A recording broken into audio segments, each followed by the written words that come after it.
तो चलिए ब्रेक के बाद एक बार फिर से आपका स्वागत। और अब हम बात करेंगे उदयपुर में वकीलों की नाराजगी की।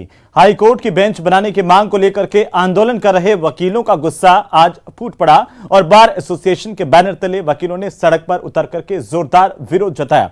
देखिए आखिरकार क्या है ये पूरा मामला। उदयपुर में हाईकोर्ट बेंच के लिए प्रदर्शन। जो आवाज है उसे बुलंद नहीं करने दी जा रही, क्योंकि ये जो आवाज है आम आदमी की आवाज है। इसलिए है क्योंकि आदिवासी इलाके का जो गरीब व्यक्ति है उसे न्याय पाने के लिए जोधपुर तक जाना होता है और जोधपुर तक जाने में उसे काफी परेशानी आती है। जब ऐसे भी मौके आते हैं जब कई बार जोधपुर नहीं जा पाने के चलते आदिवासी अंचल का व्यक्ति न्याय पाने से वंचित रह जाता है। और इसी को लेकर 40 साल पहले ये मांग उठाई गई थी कि हाईकोर्ट बेंच जो है वो उदयपुर में शुरू की जाए। कॉन्स्टिट्यूशन के जो 5th शेड्यूल में लिखा हुआ है कि आदिवासी बेल्ट के अंदर हाईकोर्ट बेंच दी जा सकती है, तो कानूनी प्रक्रिया है ये। अगर राजस्थान सरकार हाईकोर्ट को अनुशंसा करती है तो हाईकोर्ट अगर परमिशन दे देती है कि नहीं वहाँ जरूरत है तो दे सकती है, यहाँ तक कि सुप्रीम कोर्ट भी कर सकती है। करीब 40 साल से उदयपुर में हाईकोर्ट की बेंच बनाने के आंदोलन ने एक बार फिर तूल पकड़ लिया है। कांग्रेस जहां उदयपुर में चिंतन शिविर कर रही है, वहीं सरकार की उदासीनता से नाराज वकीलों ने बार एसोसिएशन के बैनर तले जोरदार प्रदर्शन किया।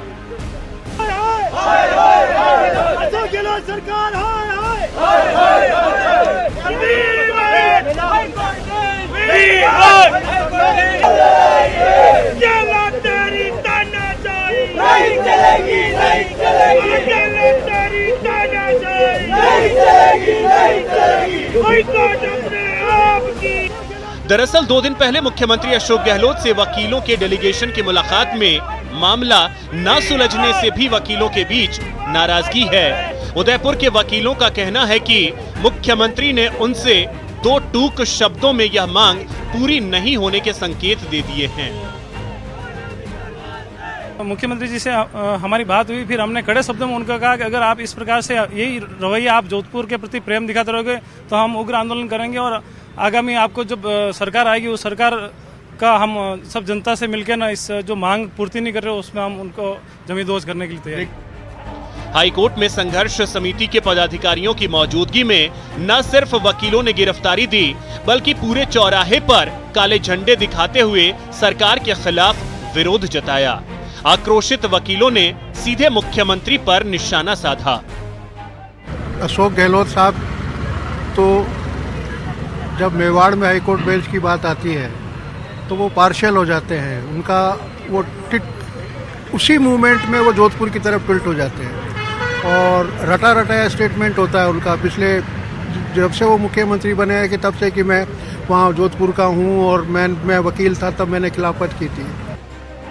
आपको बता दें कि उदयपुर आदिवासी बाहुल्य इलाका है, ऐसे में यहाँ की गरीब जनता कई बार हाईकोर्ट जोधपुर में होने के चलते न्याय से वंचित रह जाती है।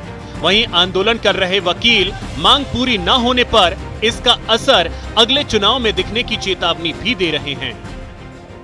आज का प्रतीकात्मक प्रदर्शन इस संदेश के साथ में हमने समाप्त किया है कि हमारी रगों में अभी खून दौड़ रहा है, पानी नहीं हुआ है और आने वाले समय में सरकार ने अगर हमको गंभीरता से नहीं लिया तो वर्ष 2023 का जो चुनाव है वो चुनाव कांग्रेस पार्टी को बहुत भारी पड़ेगा। दरअसल कांग्रेस पार्टी आदिवासी इलाकों पर फोकस रखती रही है।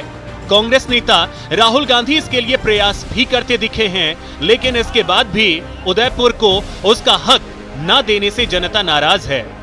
Kapil Shrimali, news 18 network, Udaipur. तो वहीं नागौर जिले के नावा सिटी में नमक व्यवसायी और हिस्ट्री शीटर जयपाल पुनिया को बोलेरो सवार कुछ लोगों ने गोली मार करके हत्या कर दी। जयपाल पुनिया को तत्काल इलाज के लिए नावा अस्पताल ले जाया गया, जहां से उसे जयपुर रेफर किया गया, लेकिन रास्ते में ही उसकी मौत हो गई। हमलावर बिना नंबर की एक बोलेरो गाड़ी में सवार थे जो मौके से भाग निकले। दिन दहाड़े हुई इस घटना से नावा सिटी में सनसनी फैल गई। पुलिस मामले की जांच कर रही है। नावा थाने में उसके खिलाफ कई मामले दर्ज हैं। पिछले दिनों ही गुड़ा साल्ट के सरपंच वीरेंद्र सैनी ने जयपाल पुनिया के खिलाफ मामला दर्ज करवाया था, तो जयपाल पुनिया ने भी सरपंच के खिलाफ मामला दर्ज करवाया था। पुलिस अब पूरे मामले को लेकर तफ्तीश कर रही है। आपको बता दें कि सरेआम नावा शहर में कारोबारी और हिस्ट्री शीटर की गोली मारकर हत्या कर दी गई।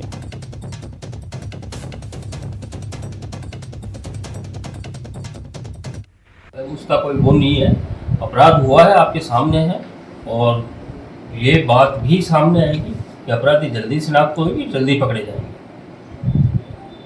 इस प्रकरण में किसी प्रकार का परिजनों की तरफ से कोई मुकदमा दर्ज कराया गया अभी तक कोई रिपोर्ट प्राप्त नहीं हुई है। परिजन जैसी रिपोर्ट देगी उस रिपोर्ट पे वैसे प्रकरण दर्ज किया जाएगा और पुलिस के द्वारा अनुसंधान किया जाएगा। मृतक का पोस्टमार्टम नावा करवाएंगे या जयपुर होगा? मृतक का पोस्टमार्टम विधि और नियमों के अनुसार जहाँ उचित रहेगा, विधि सम्मत रहेगा, वहाँ करवा दिया जाएगा। तो वहीं बीकानेर के नोखा में शादी समारोह में हर्ष फायरिंग का मामला सामने आया है। पुलिस ने 2 आरोपियों को इस मामले में गिरफ्तार किया, जिससे अवैध दोनाली बंदूक और लाइसेंसी रिवॉल्वर जब्त किए गए हैं। आपको बता दें कि शुक्रवार को सुरपुरा गांव में शादी समारोह के दौरान हर्ष फायरिंग की गई थी। सोशल मीडिया पर वीडियो वायरल होने के बाद पुलिस हरकत में आई और नोखा पुलिस ने कार्रवाई करते हुए दोनों आरोपियों को गिरफ्तार किया। तस्वीरें आपकी टीवी स्क्रीन पर है। बीकानेर जिले के नोखा की तस्वीरें हैं, जहां पर शादी समारोह में हर्ष फायरिंग की गई।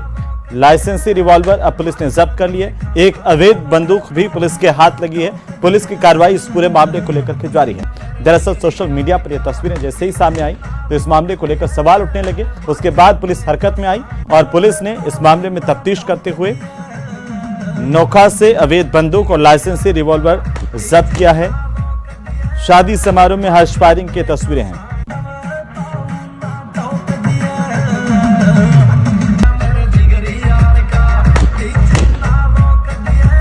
बदमाश बेखौफ होकर एक के बाद एक फायर करते हुए कैमरे में कैद हुए और इसके बाद ये तस्वीरें सोशल मीडिया पर वायरल हो गईं। जैसे ही पुलिस के संज्ञान में ये मामला आया, पुलिस एक्टिव हुई और पुलिस ने कार्रवाई की है। एक अवैध बंदूक, लाइसेंसी रिवॉल्वर भी जब्त किया गया है। वीडियो वायरल होने के बाद पुलिस ने कार्रवाई की है। नोखा के इलाके की तस्वीरें, जहां पर एक शादी समारोह चल रहा था और इसी दौरान इन बदमाशों ने अवैध पिस्टल से फायर किए।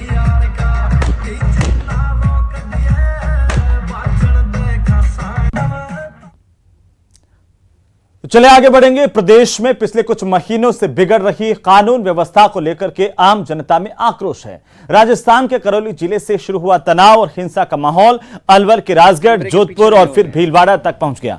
तो अब श्रीगंगानगर के पड़ोसी जिले हनुमानगढ़ में भी ऐसे ही तनाव के हालात बने हुए हैं। सत्ता पक्ष आपराधिक वारदातों के नियंत्रण को लेकर के भले ही अपनी पीठ थपथपा रहा हो, लेकिन विपक्ष के साथ ही आम जनता नाराज है।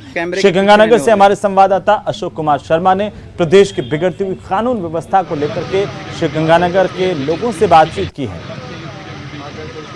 मरुधरा की धरा पर करौली से शुरू हुआ सांप्रदायिक तनाव अब आगे बढ़ता हुआ जोधपुर तक पहुंचा। जोधपुर से भीलवाड़ा और भीलवाड़ा से अब सरहदी जिले हनुमानगढ़ तक जा पहुंचा है।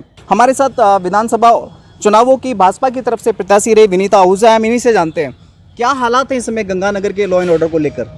गंगानगर के लॉ ऑर्डर को तो आज 10 साल के बच्चे को भी पूछा जाए ना तो बहुत कुछ बता देगा। घर में सोया हुआ व्यक्ति सुरक्षित नहीं है। अभी अभी नाथावाली में किस तरह वो घुसे और कैसे गोलियां चलाई, कुछ समय पहले कैसे पेट्रोल पंप से एक दिव्यांग बच्चे का पिता निकला और उसे मार दिया गया। किस तरह कोई भी महिला हाथ में मोबाइल लेकर नहीं जा सकती, किस तरह हम मोटरसाइकिल नहीं खड़ा कर सकते, कहीं भी हम सुरक्षित नहीं है। मुझे तो ये समझ नहीं आ रहा, एक नेता तो क्या एक आम महिला होते हुए भी क्यों हमारा प्रशासन, क्यों हमारे यहाँ के एमएलए, क्यों हमारे मुख्यमंत्री इन चीजों को इतना नजरअंदाज कर रहे हैं। हम तो पहले से ही बॉर्डर पे हैं। इसका मतलब विपक्ष कहीं ना कहीं कमजोर है कि वो सत्ता पक्ष से अपना काम नहीं करवा पा रहे हैं। नहीं, ये काम तो सारी जनता का, ना विपक्ष का ना पक्ष का, ये आम जन का है। दबाव तो आप ही का बनाने का काम है। बिल्कुल बना रहे हैं। हमने इस पे बहुत धरने भी दिए और हर मेरे ख्याल में कोई हफ्ता नहीं बीता जब हम राज्यपाल महोदय को भी इस बारे में लिखते हैं। इसके बारे में जागना उनका काम है। कुछ बातें तो जो गंगानगर की अगर बात करेंगे तो ये बात सत्य है कि हमारे गंगानगर में 2 बार 3 बार फायरिंग हो चुकी है। शरेआम पेट्रोल पंप वाले को मारा जा चुका है। कहीं ना कहीं जो गैंगस्टर है जिनका जिंदगी का ध्येय ही पैसा कमाना है और कम उम्र जीना है, उनके लोकल लोगों के साथ तार जुड़े हुए हैं जो फिरौती की शक्ल में पैसे लेते हैं, लोगों को टेलीफोन करते हैं। पुलिस की जहाँ तक बात करूँगा, पुलिस कहीं ना कहीं राजनीतिक लोकल दबाव में रहती है। अगर पुलिस किसी को पकड़ती है तो इसको निकाल दो, इसको छोड़ दो। मैं एक लड़के का नाम लूंगा नहीं, शांत बजाज का। सर, और जो क्राइम केस इंसिडेंट है वो तो एक करंट इंसिडेंट है, उन परिवारों का नाश है। जो ऑर्गेनाइज क्राइम डेवलप हो रहा है, जो केमिकल नशा है, इंजेक्टेबल्स है, वो आने वाली 10 पीढ़ियों को तबाह कर रहा है। ये जो नेता है क्या सोचते हैं इनके परिवारों में नहीं आ सकता क्या ऑर्गेनाइज क्राइम? अगर ये गरीब को नशा बेचेंगे, उसकी रोटी खाएंगे, तो क्या भ्रष्टाचार करके इनकी रोटी चल जाएगी? मैं अगर श्री गंगानगर की कानून व्यवस्था की बात करूं तो मैं 3P और 1M पे चलूंगा। 3P का मतलब है पब्लिक, पुलिस और पॉलिटिशियन। अगर हम लोग पब्लिक की बात करें, चूंकि मैं रिप्रेजेंट करता हूं पब्लिक को भी, तो उनका ये कहना है कि आम जन से किसी से बात कर लो, उसका ये कहना है कि गोविंद जी कब कहां क्या हो जाए किसी को कुछ नहीं पता। अगर हम पुलिस की दृष्टि से बात करें तो पुलिस जो है अपराधियों को अपराध होने के बाद पकड़ तो लेती है। पुलिस यही दावा करती है कि हमने सारे अपराधों का खुलासा कर दिया है। लेकिन ये सवाल ये है कि ये हो क्यों रहा है? पर ये और पुलिस के जो अधिकारी हैं या पुलिस का जो पूरा एक सिस्टम है वो ये गारंटी कभी नहीं करता कि आइंदा जो ये मामला होगा नहीं। अगर हम पॉलिटिशियन की बात करें तो ये सारे गैंगस्टर जो है, जो भी कानून व्यवस्था है, इतने बाहर से जो लोग आ रहे हैं, कहीं ना कहीं उनका पॉलिटिशियन की ओर से प्रोडक्शन है। अब पॉलिटिशियन कौन है? अशोक शर्मा, न्यूज़ 18 श्री गंगानगर। चलिए आगे बढ़ेंगे। पुलिस भर्ती परीक्षा में शामिल होने आए युवाओं के लिए सरकार ने भले ही रोडवेज बस में निःशुल्क बस यात्रा का ऐलान किया था, लेकिन झुंझुनू के नवलगढ़ की ये तस्वीरें जो हम आपको दिखा रहे हैं, इस दावे की पोल खोल रहा है। रोडवेज की इस बस में टिकट देकर अभ्यर्थियों से किराया वसूली का वीडियो सामने आया है। चौंकाने वाली बात यह है कि विरोध करने पर वीडियो में कंडक्टर सफाई दे रहा है कि वो अकेले थोड़े ही चोरी कर रहा है, पूरी सरकार पैसा खा रही है। ये वीडियो उसी बस में सफर कर रहे एक यात्री ने बनाया जो सीकर से नवलगढ़ आ रहा था, और इस वीडियो में कंडक्टर कहता हुआ दिखाई दे रहा है कि मैं अकेला ही थोड़ी चोरी कर रहा हूं, दुनिया चोरी कर रही है, सरकार खाने में लगी हुई है, और तू वीडियो बना करके क्या करेगा। ये तस्वीरें हम आपको इसलिए दिखा रहे हैं क्योंकि आम लोगों की व्यथा किस तरीके से सामने आई वो आप इस वीडियो के माध्यम से, इन तस्वीरों के माध्यम से समझ सकते हैं। पहले पैसा लिए है ना, अब अभी तो 340 की सबने लिए, कोई बात नहीं। लेकिन आप ये कर रहे हो ना, आप गलत कर रहे हो ना, ये दुनिया पूरी सरकार खाना क्यों आपसे मांगे पहले?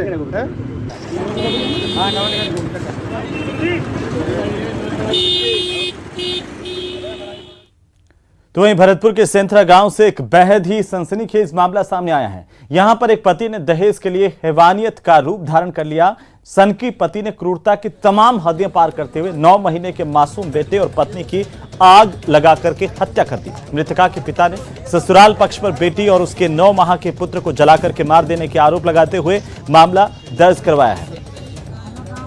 तो सेंथरा गांव की तस्वीरें, पुलिस ने मामला दर्ज कर जांच शुरू कर दी है। दहेज के लिए पत्नी और बेटे की हत्या करने के आरोप पति पर है। और इसका और उसका छोटा बच्चा था 9 साल का, श्रीमती नाम है उस महिला का, जो सेंथरा गांव में ब्याही हुई थी। उसकी कल पेट्रोल कोई ज्वलनशील पदार्थ डाल के हत्या हुई थी, तो उसकी हॉस्पिटल हम लाए थे, यहाँ पे उसको डेथ हो गई। लाली ससुराल वालों ने मतलब मेरे लिए कोई सूचना नहीं दी। सूचना मतलब मेरे रिश्तेदारों ने दी, मेरे सारे ससुर ने दी। मैं यहाँ पर आके पहुँचो तो मुझे लड़का भी मरो मिलो और लड़की रेफर कर दी थे। जैसलमेर में अवैध खनन के खिलाफ 15 मई से अभियान शुरू होने जा रहा है, लेकिन अभियान खनन माफिया के खिलाफ कारगर होने से पहले फेल होता हुआ दिखाई दे रहा है। हाल ही में जिले के नजदीकी गांव से अवैध खनन का वीडियो सामने आया है। इसके बावजूद भी खनन विभाग पूरी तरह से मौन है और खनन माफियाओं पर कार्रवाई करने से बच रहा है। अवैध खनन का ये वीडियो प्रशासन की आंखें खोलने वाला है, लेकिन इसके बावजूद प्रशासन है कि जागने के लिए तैयार नहीं है। शुरू होने से पहले ये अभियान फेल होता हुआ नजर आ रहा है।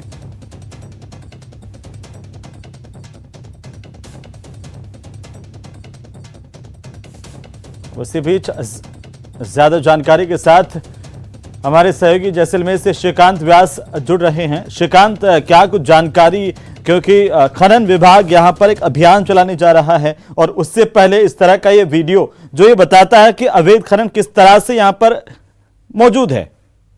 जी, मैं आपको बता दूं कि जिला मुख्यालय से इतना नजदीक अवैध खनन होना कहीं ना कहीं प्रशासन की आंखों में जो है वो आंखें बूंद कर बैठने वाली बात है, क्योंकि कल से अभियान चलवाया जाना है। कलेक्टर इसको लेकर सख्ती के आदेश दे रही है। वहीं अभियान के शुरू होने से पहले ही अभियान की विफलता नजर आ रही है। कोई डर और कोई भय नहीं है अवैध खनन कर्मियों में। कल जो है वो अवैध खनन को लेकर अभियान शुरू होगा 1 माह के लिए। वहीं एक दिन पहले आज सुबह जो है दिन दहाड़े ये वीडियो सामने है। इस वीडियो में करीब 2-3 ट्रक जो है वो नजर आ रहे हैं। इसमें कई हिटाचीज लगी हुई है। कहीं ना कहीं जो बड़ी बात ये देखने को मिल रही है कि इतना वीडियोज आने के बाद लगातार जो है इस पर कोई बड़ी कार्रवाई अभी तक सामने नहीं आई है। लगातार जो है राजनीतिक संरक्षण की बातें किस क्षेत्र का वीडियो है श्रीकांत, और ये जो वीडियो सामने आया उसके बाद जाहिर सी बात है कि सवाल तो उठेंगे प्रशासन पर भी।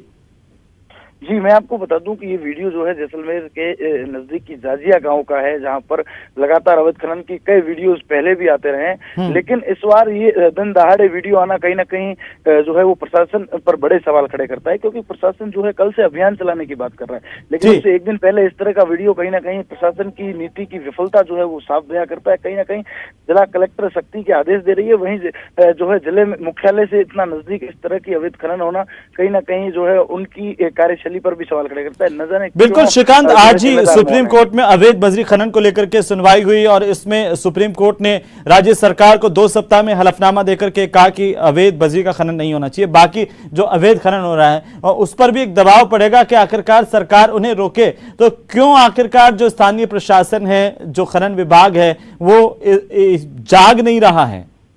जी मैं आपको बता दूं कि कहीं ना कहीं रसूखदारों के रसूख का जैसलमेर में फिर इफेक्ट देखने को मिल रहा है। लगातार अवैध खनन पर बीच में कार्रवाइयां देखने को मिली थी, लेकिन पिछले 1 माह से न जाने क्यों ये अवैध खनन की कार्रवाइयां बंद कर दी गई है। अब एक जो है अभियान की बात कही जा रही है, लेकिन अभियान की कहाँ आवश्यकता पड़ गई, क्योंकि जहाँ पर बिल्कुल ये रोजाना की कार्रवाई होनी चाहिए। और बहुत शुक्रिया श्रीकांत हमारे साथ जुड़ने के लिए और तमाम जानकारी के लिए। चलिए आगे बढ़ेंगे। लोकसभा अध्यक्ष ओम बिरला कोटा के दौरे पर हैं। स्पीकर बिरला ने कोटा के रानपुर स्थित निर्माणाधीन IIIT की बिल्डिंग का निरीक्षण किया है। बिरला ने इस मौके पर कहा कि IIIT कोटा के लिए बेहद जरूरी है और इसके शुरू होने के बाद कोटा IT हब के तौर पर विकसित होगा।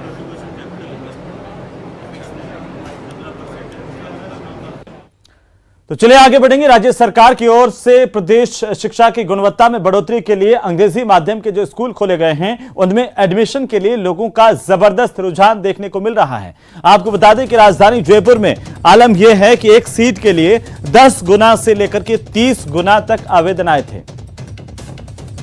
तो लगातार अंग्रेजी माध्यम स्कूलों को लेकर के लोगों का रुझान अंदर जो एडमिशन निकाली जा रही है उसके अंदर आप देख सकते हैं कि यहाँ पर बाकायदा लॉटरी बॉक्स है, जो भामाशाह है उनके जरिए जो प्रोसेस है वो निकालने का शुरू हो गया और जो एक लॉटरी है बाकायदा वो यहाँ पर जो जिला शिक्षा अधिकारी की मौजूदगी में, प्रिंसिपल की मौजूदगी में यहाँ पर निकाली जा रही है। जो बच्चे हैं उनकी लॉटरी निकाली जा रही है। मैम क्या प्रोसेस आपने रखा है, किस तरह से कर रहे हैं? सर ये फॉर्म्स हैं, फॉर्म्स जो पेरेंट्स ने फॉर्म्स भरे हैं उनका ये नंबर है जिसको हमने लॉटरी बॉक्स में डालकर और उनमें से हम ये निकाल रहे हैं। कितने आवेदन है, कितने फॉर्म है? काफी गुना है।